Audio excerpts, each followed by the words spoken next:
Hello everyone! Sa video na ito, matututunan natin ang mga pangunahing kaalaman sa paggawa ng webpage. Pag-uusapan natin kung ano ang webpage, website, at HTML. Matututuhan din natin kung paano gamitin ang Notepad sa pagsulat ng HTML code. Sa huli, gagawa tayo ng ating pinakaunang HTML file gamit ang Notepad. Bago tayo gumawa ng website, kailangan muna natin ang HTML editor. Ang HTML editor ay isang application kung saan natin isusulat ang ating HTML code. Maraming HTML editors ang available, pero sa tutorial na ito, ang gagamitin natin ay Notepad. Ano ang Notepad?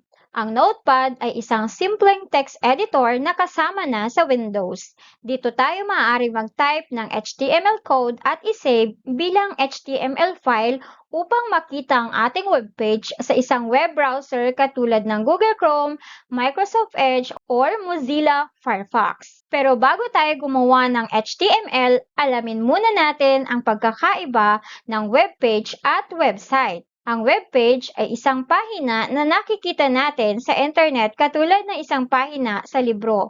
Samantala, ang webpage ay binubuo ng maraming webpages na magkakaugnay. Sa halimbawa, ang YouTube ay isang website.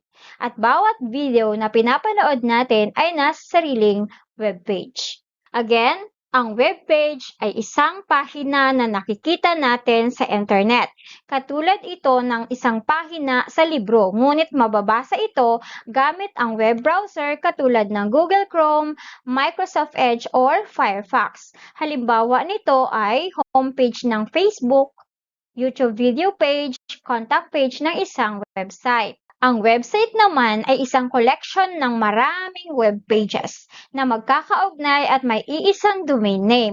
Halimbawa ng website ay ang Facebook. Sa madaling salita, ang webpage ay isang pahina lamang or isang page lamang. Samantalang ang website ay maraming web pages na pinagsama-sama. Sa tutorial na ito, gagamit tayo ng Notepad bilang ating HTML editor upang gumawa ng isang simpleng web page. Ang Notepad ay isang libreng text editor na kasama na sa Windows, kaya hindi na natin kailangang mag-install ng ibang software. So, dito natin isusulat ang ating HTML code, isasave ito bilang HTML file at pagkatapos ay bubuksan ito sa isang browser katulad ng Google Chrome, Microsoft Edge, Internet Explorer, Mozilla Firefox at marami pang iba upang makita ang ating nagawang webpage. Ngayon, alam na natin kung ano ang HTML editor, ano ang Notepad, ano ang webpage, at ano ang website. Kaya pwede na tayong magsimula sa pagbuo ng ating webpage. So, ang una nating gagawin ay bubuksan natin ang ating Notepad. So, pwede natin itong hanapin sa ating start menu or i-search natin sa search bar. So, pag nabuksan natin, ganito ang magiging itsura ng ating Notepad. For the step number 2, i-type ang HTML code. Kapag nakabukas na ang Notepad, dito natin isusulat ang ating unang HTML code. Ito ang itatype natin sa ating Notepad. Sa pag-encode, una nating nilalagay ang opening angle bracket, and an exclamation point, and doctype HTML, and then closing angle bracket. So, ito yung browser, or ito yung sinasabi sa browser na HTML5 ang ginagamit. And then, kasunod nito ang tag na HTML, which is meron din siyang opening and closing angle bracket. Ito ang simula ng HTML document. And then, kasunod nito ay ang head.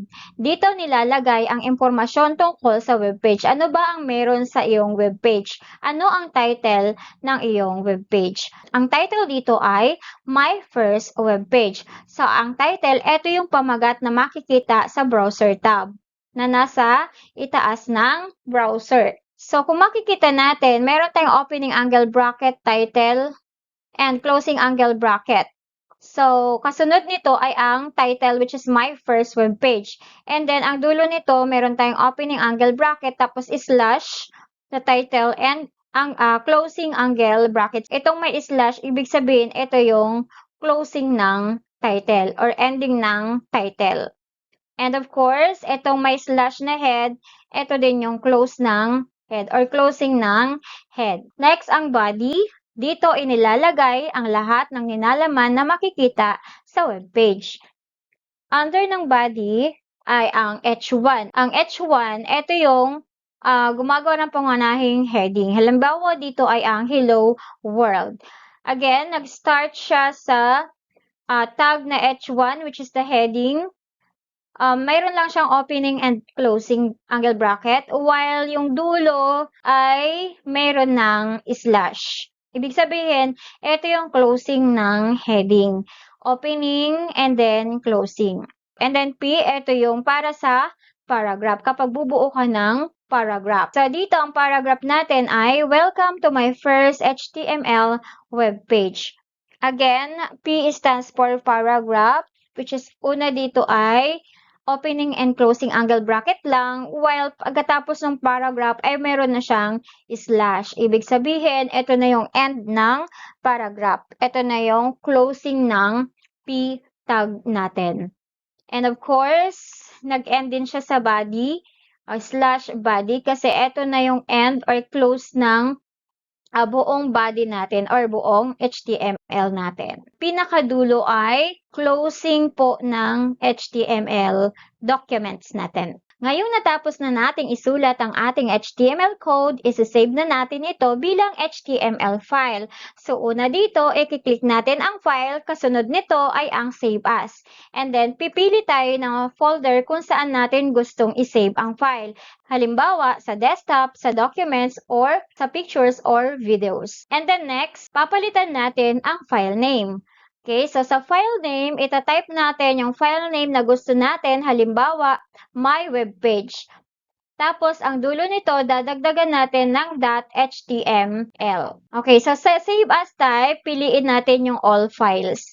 Sa encoding din, siguraduhin natin na naka UTF-8 ang nakalagay. And then, i-click na natin ang save. So, bakit .html ang extension? So, napakahalaga ng .html na extension dahil ito yung nagsasabi sa computer na ang file ay isang HTML document. Kapag .txt ang extension, text file lamang ito at hindi ito maipapakita bilang webpage. Hindi ito mabubuksan sa browser kapag .txt.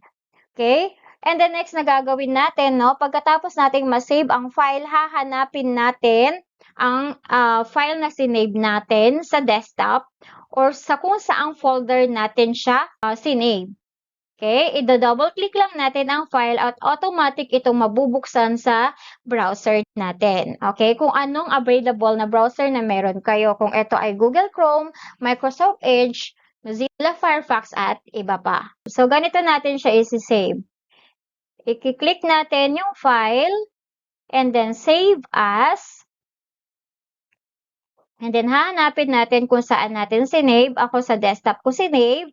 And then, gumawa ko ng folder, pinangalanan ko itong my website. And then, double-click ko lang ito. And then, doon sa my file name, papalitan ko ito ng file name na gusto ko. Okay? So, halimbawa, ang file name natin ay my webpage. And then, dadagdagan ko ito ng .html sa dulo. And then, save as type, ang pipiliin natin ay all files. And then next, sa encoding, UTF-8 po ang pipiliin natin. And then, save. Okay, kapag na-save na natin, hahanapin natin doon sa folder na kung saan natin sinave. So, sa akin, sinave ko sa desktop. And then, sa my website, i-open ko ito. Okay, so eto na yung sinave ko, my webpage.html, double click. Okay, so eto na yung nilalaman ng ating webpage. Ang title natin dito ay My First Webpage, and then eto na yung headings, which is Hello World. Ang paragraph natin dito ay Welcome to my first HTML webpage. So, eto na yung output natin. So, makikita natin na kung saan na yung tinype nating title ay my first web page. So, dito natin siya makikita sa browser tab, ang title. So, ito yung heading 1 natin, which is Hello World. At ang paragraph natin ay Welcome to my first HTML web page.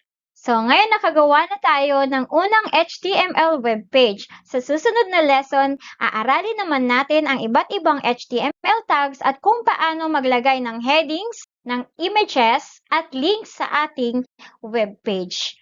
And that's all for now, and thank you for watching. So please don't forget to like, share, and subscribe. Thank you!